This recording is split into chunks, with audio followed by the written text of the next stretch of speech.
Bueno, el subsecretario del Interior, Rodrigo Villa, anunció que se está estudiando la incorporación de nuevas armas no letales para los trabajos de control de carabineros. Entre estos equipos se figuran disuasivos acústicos, los que fueron rechazados por algunas escuelas de fonoaudiología, advirtiendo que generan severos daños en la audición y que pueden llevar a la pérdida auditiva irreversible.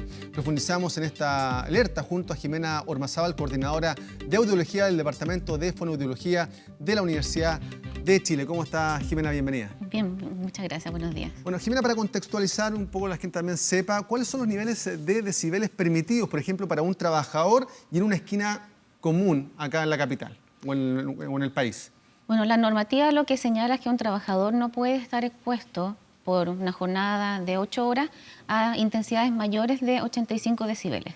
Valores superiores a eso ya empieza a generarse un riesgo para el trabajador que va a ser proporcional a la cantidad de horas que esté expuesto a un determinado ruido y a la intensidad de ese ruido. Ya. O sea, mientras más intenso es el ruido, menos tiempo puede estar expuesto sin presentar eventuales daños auditivos. Y según también lo que recién conversábamos previo a la entrevista, es una persona común y corriente en una esquina de Santiago. ¿Cuáles son los decibeles permitidos para no tener problemas en su audición? Lo que pasa es que es diferente lo que señala la norma ambiental y lo que efectivamente ocurre, ¿ya? Las normas en Chile, por ejemplo, señalan que en una calle tranquila, por ejemplo, en un ambiente domiciliario, por ejemplo, uno debería tener intensidades no superiores a los 55, 65 decibeles, ¿ya? Pero la verdad es que en una esquina, por ejemplo, de la Alameda, se puede llegar tranquilamente a 90 decibeles, si es que no es más. Claro, estos elementos disuasivos que podrían ser utilizados por carabineros, se está estudiando claramente, emiten sonidos que superan incluso los 100 decibeles, incluso más. Exactamente. Lo que nosotros pudimos revisar es que hay algunos dispositivos que anuncian que podrían llegar incluso a los 140, 160 decibeles en el momento, en el mayor pic de intensidad. Ya. ¿Cuáles son los daños que podrían provocar estos elementos disuasivos con tanto nivel, con tanto... llega a los 140 decibeles, tú decías, claramente eso podría generar un grave problema, decía audición, pérdida de audición irreversible, ¿es así? Claro, lo que pasa es que el sonido, lo que hay que tener claro es que el ruido en general puede ser considerado un contaminante, ¿ya? Es un contaminante porque es una energía sonora y esa energía va a depender, por supuesto, de la dosis, cuál es el efecto, ¿ya? Si nosotros tenemos un sonido muy, muy intenso, 150 decibeles, puede provocar en una primera instancia ruptura en la membrana timpánica, daño en las estructuras del oído medio, destrucción del oído interno, y eso puede ser reparado parcialmente, pero va a haber un daño que va a quedar, una secuela que va a quedar permanente. En cambio, si el sonido es de menor intensidad, pero es más sistemático en el tiempo, esto es igual que el sol, se va acumulando. ¿Ya? Este daño puede que al principio no sea tan evidente, pero a largo plazo produce envejecimiento más temprano de la audición y otros problemas de escucha. Y esos daños irreversibles que tú también comentabas en sonidos también muy elevados sobre los 100 decibeles, 140 en este caso de estas armas sónicas, ¿por cuánto tiempo? Por ejemplo, una persona que se expone a esos niveles de contaminación acústica, ¿en cuánto tiempo ya podría presentar estos síntomas? ¿Cuánto tiempo tiene que estar expuesto o cuánto tiempo? Expuesto. Es que, como te mencionaba, por ejemplo, 85 decibeles son 8 horas. Si yo incremento en 3 decibeles, por ejemplo, 88 decibeles, puedo estar 4 horas expuesto. O sea, por cada incremento de 3 decibeles, puedo estar expuesto la mitad del tiempo, va disminuyendo a la mitad. Por lo tanto, valores sobre 120 decibeles es una fracción de segundo la que yo puedo estar expuesta sin riesgo. O sea, si estoy expuesto 2 segundos, 3 segundos, ya sufro daño inmediatamente porque es muy, muy intenso el sonido. O sea, yo estoy una hora, por ejemplo, exponiéndome a ese nivel, a esa cantidad de decibeles, ¿podría presentar problemas en el momento? Sí, absolutamente. Ya. Por ejemplo, dolores de cabeza, además fuertes dolores del oído. ¿Qué otros problemas pueden presentarse? Lo más típico también es el zumbido, el tinito, esa sensación de un pitito que suena en los oídos en forma permanente. Eso es característico de haber estado expuesto a algún tipo de trauma. Se puede dar, por ejemplo, cuando la gente va a conciertos y sale con esa sensación del oído abombado, del oído tapado. Eso es porque también estuvieron en esa situación expuestos a niveles sobre lo permitido, ¿ya? Entonces, es bien importante entender eso, que es el ruido, no es de dónde provenga. Porque probablemente los carabineros y toda la gente que ha estado en las manifestaciones también han estado expuestos a ruido por los disparos, por los ruidos generados por los cacerolazos, etc. Todo eso lo que va haciendo es una exposición innecesaria o extrema para la audición y que eventualmente puede causar daño de la audición. Incluso los petardos, fuegos artificiales superan los 100 decibeles. Totalmente. Sí. Bueno, también esto es muy importante. ¿Cuál es el llamado que ustedes lo que hacen, por ejemplo, a la autoridad? Porque si genera daño irreversible en la audición, me imagino que el llamado es a no utilizarlo, ¿no? Lo que nosotros pudimos revisar en la Universidad de Chile, en conjunto también con la Universidad de Valparaíso, es que no hay muchos estudios con respecto al efecto o el impacto que tienen sobre la salud estas armas. Hay un reporte de Amnistía del año 2015 donde ellos señalan que si bien estas armas son no letales y pueden ser incluso utilizadas para efectos de comunicaciones, de difundir información en caso de emergencia, no se tiene claridad respecto a cómo se tendrían que utilizar para disminuir el riesgo. Y mientras eso no se tenga claro, Amnistía lo que sugiere es no utilizarlas porque el riesgo es muy alto. Entonces se necesitan mayores investigaciones, mayores estudios y si se van a utilizar, que se hagan bajo estrictos protocolos y que se tenga muy claro cómo, cuándo, dónde se va a utilizar. Pero en el caso de utilizarse estas armas sónicas para disuadir también las manifestaciones, ¿va en contra de los derechos humanos?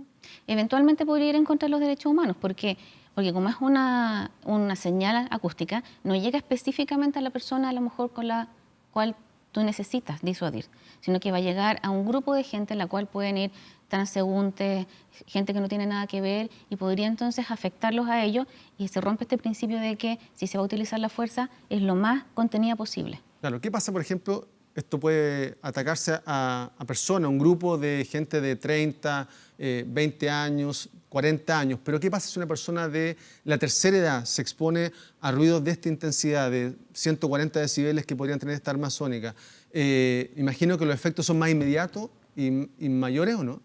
Es que ahí va a depender, ¿ya? O los niños, por ejemplo. En los niños sí. En los niños es mucho más preocupante porque ellos tienen una mayor sensibilidad auditiva, ¿ya? Y por lo tanto el daño va a ser también a más largo plazo. En los adultos mayores, si bien su sistema está mucho más lábil porque ya está dañado por efectos de la edad, ellos escuchan menos también. Tienen un umbral auditivo menor, entonces de los 120 decibeles, si a lo mejor ellos tienen una hipoacusia, no van a escuchar 120, van a escuchar 80.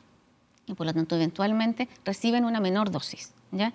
Pero reciben una menor dosis en un oído envejecido. Ya está dañado, ya está envejecido. Pero en el caso de los niños esto puede ser más preocupante, más grave. Esto puede ser más preocupante, más grave, exactamente. Sí. Acá, por ejemplo, según la Superintendencia del Medio Ambiente, la mayor causa de reclamo de los capitalinos, como muchos piensan, no es el smog, no es la basura, sino que son los ruidos molestos. Exactamente. ¿Ah? Imagino que esto también va de la mano, que se hacen estos llamados para evitar los ruidos. Se han hecho muchos estudios, por ejemplo, de una empresa GAES, donde dice que el 80% de los santiaguinos afirma tener que convivir con ruidos molestos. Por estas esquinas que hemos visto, donde pasan también el transporte público, donde hay muchos bocinazos. Si a esto le agregamos también, porque son las mismas zonas donde podría aplicarse esta arma sónica, claramente son gente que va a recibir, obviamente, mayor el daño en esta materia, que son las mismas que se repiten día a día, ¿no? Y como tú dices, se produce una sumatoria de sonidos. Tenemos el ruido del tránsito, el ruido de la gente, el ruido de la protesta y más encima de esto. Entonces, tienes que sumar al final todas esas intensidades para calcular a cuánta dosis o cuánto daño está expuesto la persona. Entonces, estamos contaminando aún más acústicamente esquinas que son ya contaminadas acústicas. Claro, pues ya lo hemos visto que Santiago es una ciudad muy contaminada, acústicamente, y esto generaría un problema mayor. Además, iría, como tú lo decías, posiblemente en contra también de los derechos humanos de las personas, porque no va dirigido, este sonido no va dirigido a un grupo de 10 personas, sino que a todo el espectro que se encuentra ahí, que pueden ser niños, adultos mayores, mujeres embarazadas.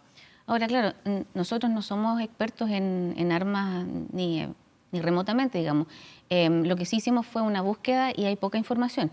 Entonces, habría que ver bien, porque hay distintos tipos de armas, algunas se pueden focalizar más, otras menos, pero no se tiene información suficiente y lo que es relevante es tomar una decisión bien consciente con datos duros, con evidencia que permita, si es que se va a utilizar algo por el estilo, que tenga el menor efecto indeseado sobre el resto de la población. Claro, según la Organización Mundial de la Salud, el oído humano tolera aproximadamente 55, 65 decibeles sin presentar problemas.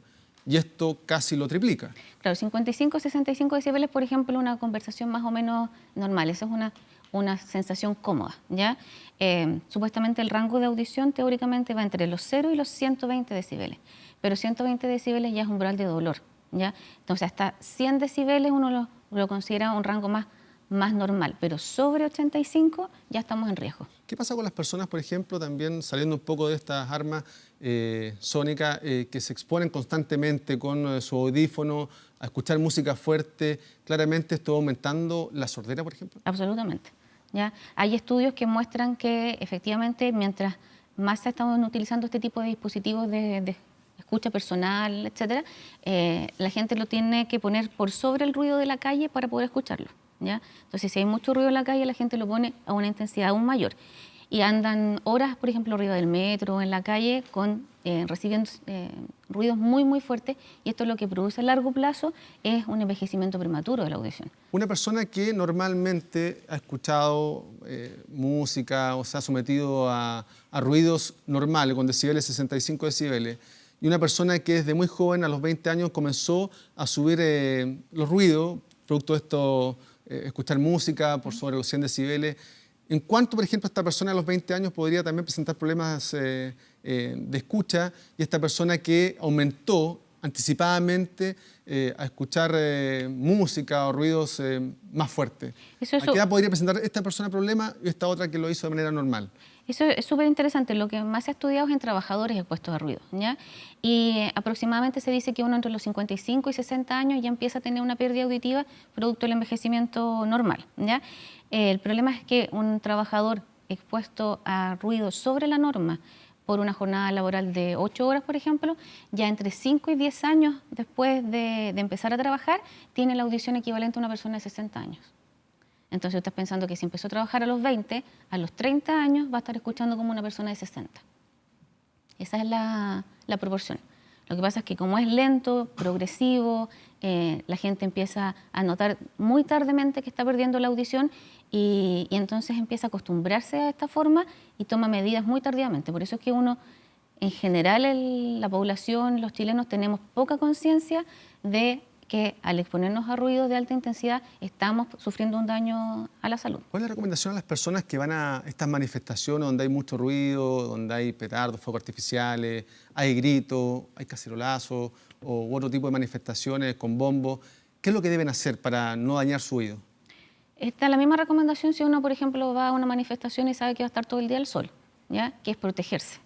Protegerse con algún tipo de tapones, por ejemplo, hay algunos de estos de esponja, de espuma, que son muy económicos y fáciles de conseguir en la farmacia, etcétera.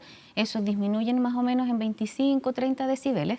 Entonces, si ya no estoy escuchando a lo mejor 100, ya quedo escuchando 70 decibeles y eso es mucho más funcional. Hay que protegerse la audición y la única forma es alejarse de la fuente sonora, ¿ya? Por ejemplo, si están los bombos aquí, alejarse, o bien utilizar algún tipo de protección auditiva.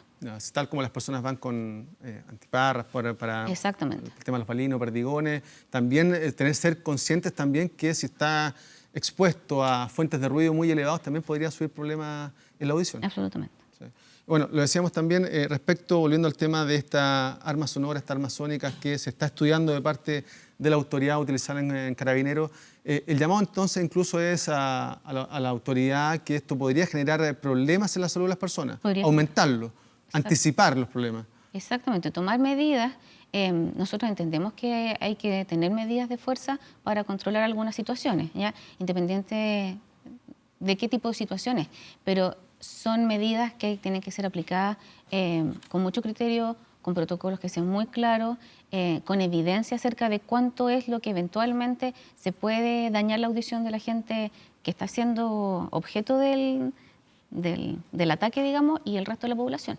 Entonces, esas medidas se tienen que considerar y, por lo tanto, si se va a implementar, si se van a invertir recursos en esto, que se haga bajo ese concepto. Bajo ese prisma también, claro. Bajo ese estudio, porque esto podría provocar daño irreversible. Exactamente. Ya, pues, Jimena Ormazábal, coordinadora de audiología del Departamento de Fonoaudiología de la Universidad de Chile, muchas gracias por estar acá en La Mañana Informativa. Muchas gracias por habernos invitado también. Muy bien. Gracias. Bueno, son las 9 de la mañana con 6 minutos. Vamos a una breve pausa comercial y ya volvemos con más informaciones.